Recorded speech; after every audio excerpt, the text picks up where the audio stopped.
जय हिंद। यदि आप सीटेट का एग्जामिनेशन दे रहे हैं और बार बार आप एग्जामिनेशन फेल हो रहे हैं और आप ही के बीच का कुछ बच्चा है जो पहले ही अटेम्प्ट में एग्जामिनेशन को निकाल पा रहा है, तो उन दोनों के बीच का गैप क्या है? क्या ऐसी चीजें हैं जो वो बच्चा आपसे बेहतर कर पा रहा है और आप भी उसी के बीच का है लेकिन आप उस चीज को नहीं कर पा रहे हैं? क्या वो आपसे बिल्कुल अलग है या फिर आपसे बहुत ज्यादा तेज है इस वजह से हो रहा है, या कुछ ऐसी चीजें हैं जो वो आपसे अलग कर रहा है?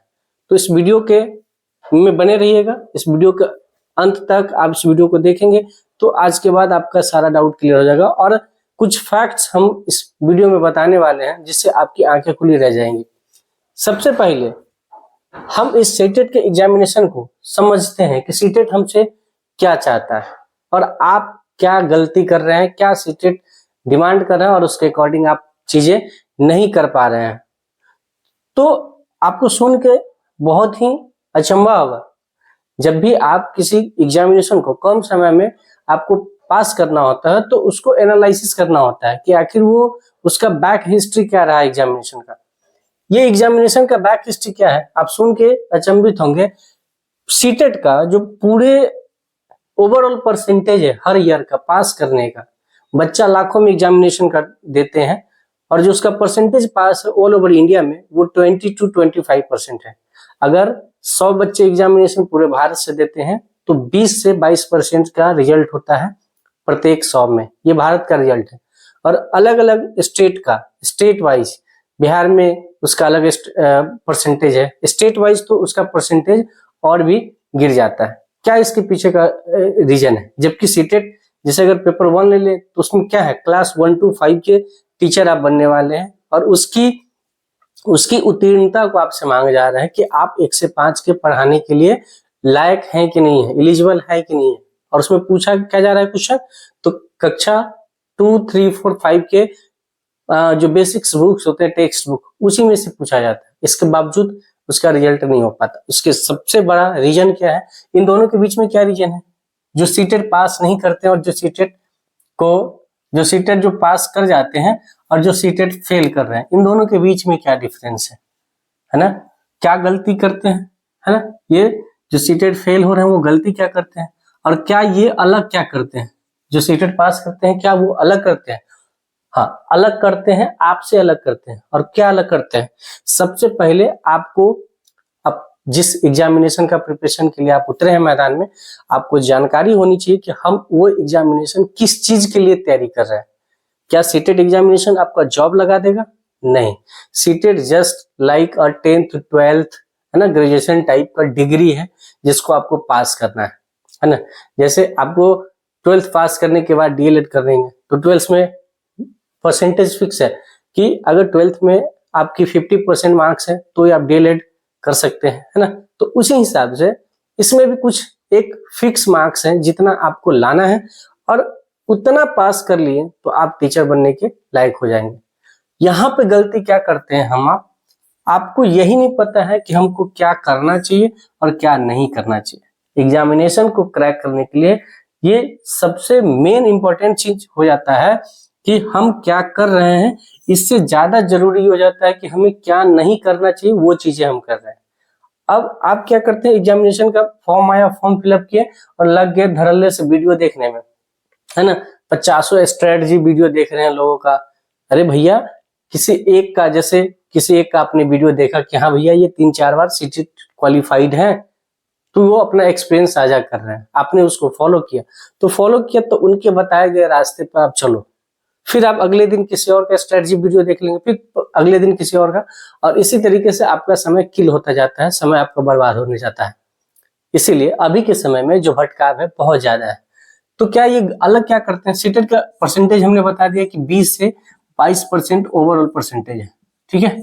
अब ये अलग क्या करते हैं? अब जो बच्चे पास होते हैं उनको पता है कि भैया हमको सीटेट में टॉप करके महारत हासिल नहीं करना है ना। वो सीटेट के पीछे नहीं, वो सीटेट को साइड के रूप में, साइड तैयारी के रूप में लेके चलते रहता है और मेन उनका फोकस होता है जो उसको जॉब दिलाएगा, जो उनका कैरियर बनाएगा। अभी हम आप सीटेट के एग्जामिनेशन का तैयारी आप क्यों कर रहे हैं? क्योंकि सीटेट के एग्जाम का तैयारी कर लेंगे, आने वाले वैकेंसी में आप बैठ पाएंगे। सपोज करिए सीटेट तैयारी करते करते आपने पूरा समय सीटेट को दे दिया और आप सीटेट पास कर भी गए, है ना, और उधर आपकी तैयारी रही नहीं, तो फिर एग्जामिनेशन कैसे निकलेगा, जॉब कैसे होगा। तो इन सभी चीजों को आपको ध्यान में रखते हुए प्रिपरेशन करना होता है। किसको कितना समय दे वो ज्यादा इंपॉर्टेंट हो जाता है। अब किसी का कोई ऐसा विषय होगा जो आपका बहुत बढ़िया होगा तो आप उसी पे लगे हुए हैं, तो जो ऑलरेडी बढ़िया है उस पर तो उतना समय दे रहे हैं, वो समय आप बर्बाद कर रहे हैं, है ना। तो आपको पहले गोल डिसाइड करना होगा कि भैया हमको सीटेट में पास करना है या सीटेट में 120 या 30 मार्क्स के लिए करना है ना। अगर 120-30 मार्क्स ला के टॉप करना है तब तो आप सीटेट का खूब लंबा लंबा चौड़ा चौड़ा वीडियो 4-4 5-5 घंटे का मैराथन देखते रहिए, तो आप उसका जिम्मेवार आप होंगे कि आपके साथ क्या होगा नहीं होगा, है ना। लेकिन इन बच्चे को जो पास हो रहे हैं इनको पता है कि हमको एग्जामिनेशन में अपने परसेंटेज का 90 से 100 मार्क्स लेके आना है। अपने जनरल कैटेगरी से आप क्वालिफाइड कर जाएंगे, 90 प्लस मार्क्स ले आएंगे, तो पूरे भारत में कहीं भी अगर वैकेंसी निकलती है टीचर की तो उसको देने के लिए आप एलिजिबल हो जाएंगे। ये बच्चा वही करता है, 90 प्लस का टारगेट रखता है और इनको पता है, ये प्रीवियस ईयर क्वेश्चन उठा के देखता है, 3-4 सालों का प्रीवियस ईयर क्वेश्चन देखता है, 4-5 सेट लगाता है और उसके बाद एनालिसिस करता है कि क्या क्वेश्चन उसके पकड़ में था, क्या क्वेश्चन उससे बना, और जो नहीं बना क्या वाकई में उसको नहीं आता था या फिर सिली मिस्टेक की वजह से गलती हो गया। जो नहीं आता था उसको देखता था कि कहाँ पे ये चीजें किस चैप्टर से आ रही है ना। आप गणित में बहुत सारे चैप्टर हैं लेकिन जरूरी तो नहीं है अब सीटेट में 15 क्वेश्चन कंटेंट से पूछना है और 300 चैप्टर से ज्यादा है, तो ऐसा थोड़ी एग्जामिनर 300 चैप्टर से पूछेगा, नहीं, एग्जामिनर का कुछ न कुछ आपका की पॉइंट हो जाता है। एग्जामिनर का कुछ चैप्टर ऐसे होते हैं जो उनको कुछ ज्यादा ही फेवरेट होता है, उनको हमको एनालिसिस करना होता है, बस उसी चैप्टर पे ज्यादा वर्क करना होता है ताकि उस चैप्टर से आया हुआ प्रीवियस कोई भी क्वेश्चन हमें छूट नहीं जाए। तो ये लोग वही अलग करते हैं। क्या करते हैं, ये गोल इनका क्या करते हैं, ये इनका गोल होता है वो डिसाइडेड होता है। क्या होता है भाई साहब, डिसाइडेड होता है। और इनका क्या होता है, नॉट डिसाइडेड होता है। बस ये करे जा रहे हैं, करे जा रहे हैं, करे जा रहे हैं। इनको पता ही नहीं है कि हमको कितने नंबर के लिए तैयारी करना है। इनको पता है कि भैया हमको पास करना है, 90 प्लस मार्क्स लाना है, 100 प्लस मार्क्स, उससे ज्यादा जितना आ जाए। लेकिन ये ओरिएंटेड तैयारी करते हैं, टारगेटेड बेस्ड तैयारी करते हैं, लेकिन इनका कोई रास्ता नहीं होता है, इनका गोल कोई फिक्स नहीं होता है। इस वजह से ये इस तरीके का रिजल्ट आता है। ये क्या करते हैं, ये PYQ को देखते हैं, है ना, PYQ बनाते हैं, एनालिसिस करते हैं, एनालिसिस करते हैं। ये क्या करते हैं, ये सिर्फ वीडियो में लगे रहते हैं, ये सिर्फ हर दूसरा स्ट्रेटजी वीडियो में लगे हैं और अपना क्या है वो समय बर्बाद करते रहे, है ना। तो ये सब चीजों से बचना है। तो ये PYQ जो लगाएगा वही ना पता चलेगा उसको कि मैथ्स में क्या पूछ रहा है, रीजनिंग में क्या पूछ रहा है। अच्छा, अगर PYQ से एनालिसिस नहीं करना है, आपको ये नहीं पता करना है कि क्या है, तो किसी एक को आप फॉलो किया, वो आपके लिए काम कर रहा है ना। हमने इस चैनल पे मैथ्स के जो इम्पोर्टेंट चैप्टर है जहां से क्वेश्चन पूछे जाते हैं, CDP के वो इम्पोर्टेंट टॉपिक्स जहां से क्वेश्चन पूछे जाते हैं, वो काम हम लोग करके दे रहे हैं। अब तो समय भी बदल गया, डिजिटलाइज जमाना हो गया है, तो आपको बहुत कुछ नहीं भी करना होता है, घर बैठे मिल जाता है। तो उस सब की चीज के लिए हम लोग हैं, लेकिन आपका एक टारगेट फिक्स होना चाहिए। आप मतलब बिना टारगेट का कोई भी चीज अचीव नहीं किया जा सकता है। और ध्यान रखिए, बार बार मैं यही चीज बोल रहा हूँ, आपको सिर्फ और सिर्फ पास करना है जिससे आपकी जॉब लग जाए, है ना। मेन एनर्जी आपको जॉब के लिए जो प्रिपरेशन होती है, जो कॉम्पिटिटिव एग्जामिनेशन होती है, जैसे कि बिहार में TRE 4 की बहाली आने वाली है, TRE 4 की बहाली, इसमें अपना एनर्जी लगाइए, इसकी तैयारी कीजिए आप, और ये साइड से आप करते रहिए। सीटेट इतना भी हार्ड नहीं है, लेकिन आपका दिमाग, आपका माइंड कॉन्सेंट्रेट होना चाहिए अपने गोल पे। आपका माइंड जो है डाइवर्ट है ना। एक एजुकेशन वीडियो देख रहे हैं, नीचे स्क्रॉल किया, पता चला कोई दूसरा वीडियो आया, उस पर चले गए, उस स्ट्रेटजी को देख रहे हैं, है ना। इनको फॉलो किया, बोले कि हाँ ठीक है, इनसे फॉलो करेंगे, इनका चीज देखेंगे। जब ये वीडियो डालते हैं तो पता चलता है उनको कोई देखने वाला ही नहीं है ना।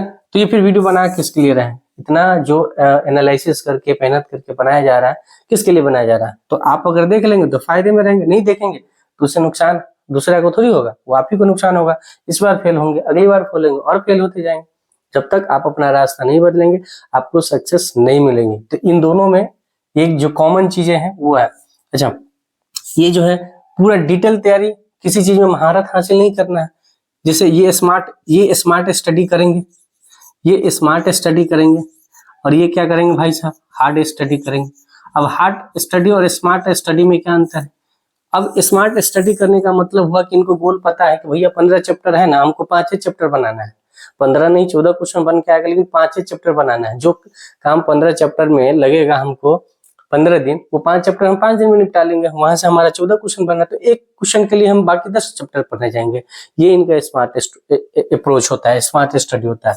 ये आपको ओरिएंटेड तैयारी के साथ साथ, जैसे हमने बताया कि कीवर्ड होता है, बहुत सारे कीवर्ड होते हैं जिसको आप टैगवर्ड के नाम से जाना जाते हैं, पॉजिटिव टैगवर्ड, निगेटिव टैगवर्ड। इसका भी वीडियो हमने इस चैनल पे डाला है। आप देखेंगे कि सीडीपी के 30 में से 15-16 क्वेश्चन तो आपको टैगवर्ड से निकल जाएंगे। और जो क्वेश्चन जो आपके किसी वैज्ञानिक के द्वारा वैज्ञानिक सिद्धांत पे पूछा जाता है तो उसको तो पढ़ना होता है। जब हम कर रहे थे तैयारी तो आपको करना क्या, अब आपको करना क्या ही बताते हैं। आपने कोई पीवाईक्यू दिया, आपको पता चला कि जीन पियाजे नाम का कोई नया आदमी है जिनका क्वेश्चन हर सेट में आ रहा है। हम कुछ नहीं करेंगे, यूट्यूब पे जाएंगे और सर्च कर देंगे जीन पियाजे और उनके सिद्धांत। अब यहाँ पर बहुत सारा वीडियो आएगा, जीन पियाजे पर 5-5 घंटे का वीडियो बना होगा, और कोई वीडियो होगा कि 5 मिनट में उसका समरी होगा, है ना। तो हमको अपना टाइम के अकॉर्डिंग, हमारे पास पूरा साल भर थोड़ी बचा है सीटेट के लिए। साल भर बचा है तो जीन पियाजे का पूरा हिस्ट्री हम खंगाल देंगे, लेकिन हमारे पास तो 10-15-20 दिनों का समय है। हम क्या करेंगे, 5 मिनट का वीडियो देखेंगे जिसमें उसका पूरा सार है, समरी है।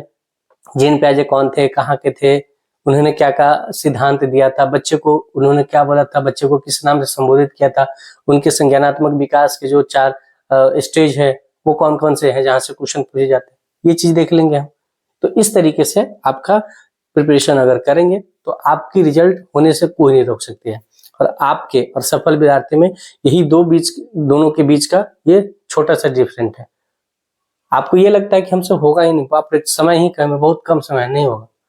और जो करने वाले हैं वो लग जाते हैं, करना शुरू कर देते हैं और वो रिजल्ट कर जाते हैं। तो आई होप कि आज के बाद से आपका एक टारगेटेड गोल होगा, आपका टाइम टेबल होगा, और बहुत ज्यादा आपका लेंदी शेड्यूल टाइप का कुछ नहीं होगा। ओरिएंटेड तैयारी करेंगे आप, जितना बताया जा रहा है इस चैनल पे आप उसको फॉलो करिए। उम्मीद नहीं 100% गारंटी है कि आपका जो रिजल्ट है वो आसानी से हो जाएगा। तो आई होप कि आपको आज के बाद कोई भी किसी भी प्रकार का डाइवर्ट आप नहीं होंगे और आप अपने गोल के प्रति ईमानदार रहेंगे। मिलते हैं नेक्स्ट वीडियो में, तब तक के लिए आप स्वस्थ रहिए, मस्त रहिए और अपने पढ़ाई को पूरी तरीके से करने में व्यस्त रहिए। अगर कोई डाउट हो तो आप हमें कमेंट करके पूछ सकते हैं, उसका निराकरण हम कमेंट के जरिए आंसर करके, या हो सके तो उसका वीडियो बना के हम आपको दे देंगे। Thank you so much. जय हिंद।